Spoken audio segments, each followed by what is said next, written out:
So hey guys, it's Zion again. Dark Souls 2. The bosses. They suck. The question is why they suck. And in this companion video to my Why the Dark Souls 2 Sucks on TopTierTactics.com, I'm going to discuss another reason why I think the bosses in Dark Souls 2 are by far and away inferior to the Dark Souls 1 bosses. And the first thing is that they're not nearly as inspired as the Dark Souls 1 bosses.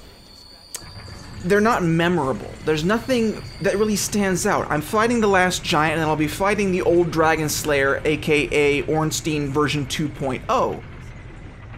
But neither of these bosses stands out. It's just, with the last giant, you're just hitting his feet a whole lot. With Ornstein, he's using dark magic, and he doesn't feel inspired. He doesn't feel like I should even care that he's there. He's not guarding anything of any real value besides a covenant.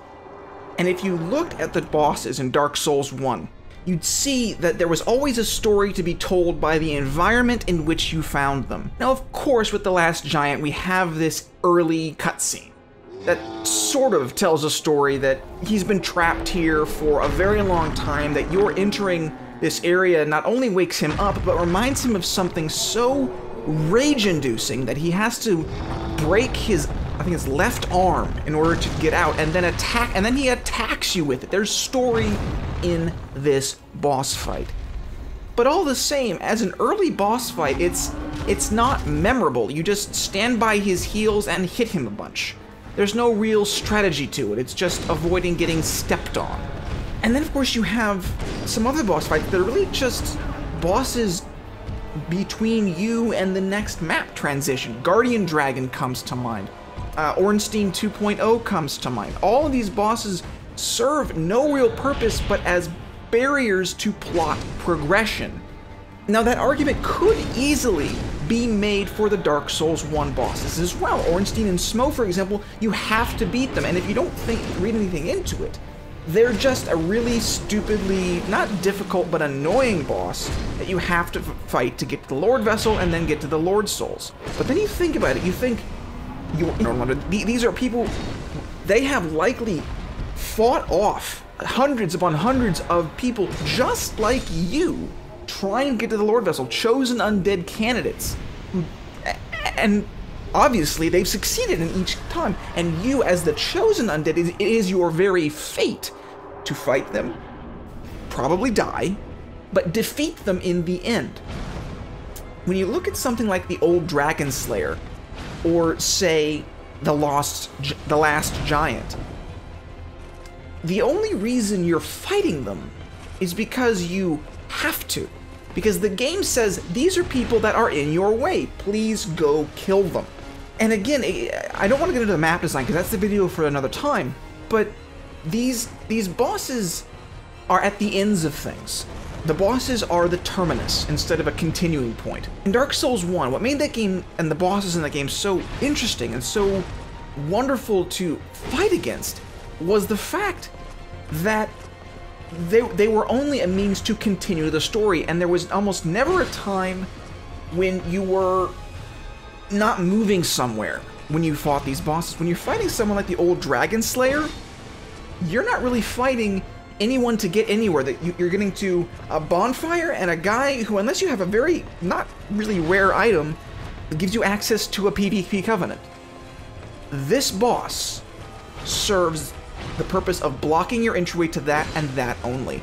Now, if you want to look into it, well, it's someone in Ornstein's armor, and it's someone who uses dark magic in Ornstein's armor, and who is much, much smaller than Ornstein himself actually was.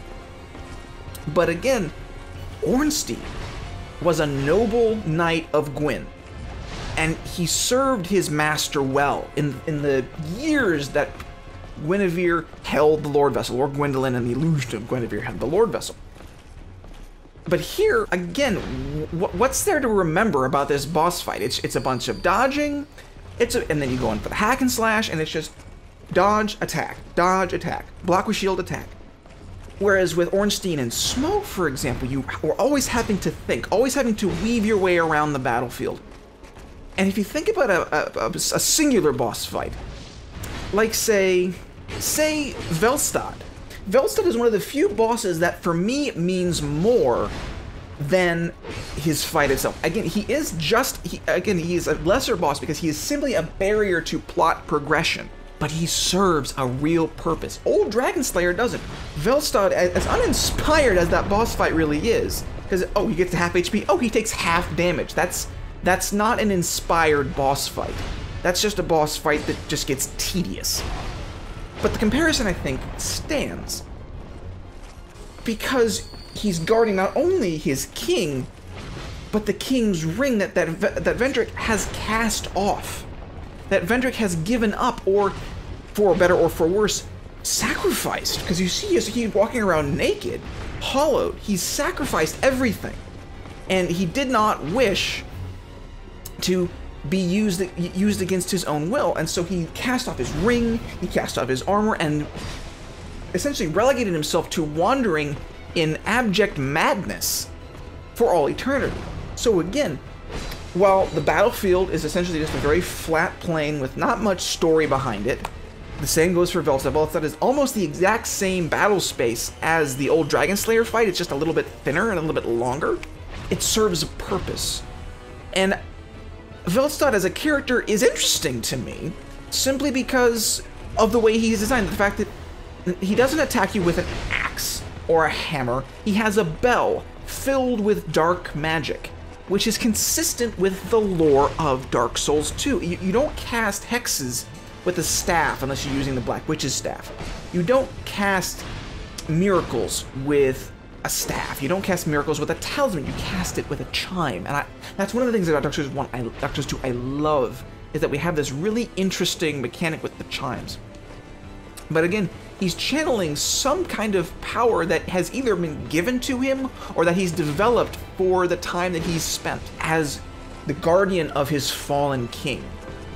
And so much in the same way that Ornstein and Smoke guarded access to Gwyn in Dark Souls 1, Velstad guards access to Vendrick, and then Vendrick's key, of course. But then you look at the duel or even tri-battles that you fight in this game, and they're nothing like Ornstein and Smoke. Not even close. That the Watcher and Defender fight is really just, that is also an exercise in tedium. The Ruins Sentinel fight, for me, was just frustrating.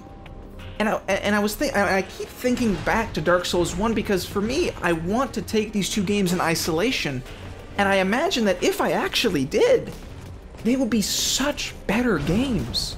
If Dark Souls 1 and Dark Souls 2 were completely separate games in the same series, I would think, oh, these are both fantastic games, but I cannot take them in isolation. So I'm left thinking back to some of the fights in Dark Souls 1, like the Four Kings. The atmosphere in that fight was fantastic. I hated Bed of Chaos, but the story behind it was fantastic.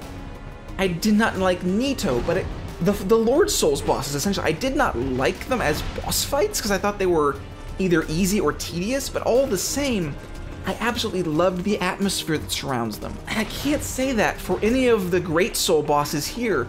For example, the old Iron King is boring. It's just, if he's going to slam the ground at you, you dodge out of the way, hit his fist a few times. If he's going to breathe fire at you, you hide behind a wall. It is literally, those two tactics win you the boss fight. You cannot say the same thing about Nito. You have to think about the skeletons. You have to take into the fact that there are two types of skeletons. Think of the fact that maybe Nito can't hit you at certain places. With the Four Kings, there will be more kings that spawn in. With Bed of Chaos, there's, as much as I hated the fact that they were like, hey, how do we make this fight harder? Death pits. You always had to think about that fight. Whereas in Lost Sinner, in Old Iron King, in The Rotten, it's just a matter of dodging and learning the patterns. There's very little skill required. It's all just learning and exploiting. So that's going to be the end of my boss video. I want to thank you guys for watching. In the next video, we'll be talking about map design and why it is also far worse in Dark Souls 2 than it was in Dark Souls 1. I'll see you next time.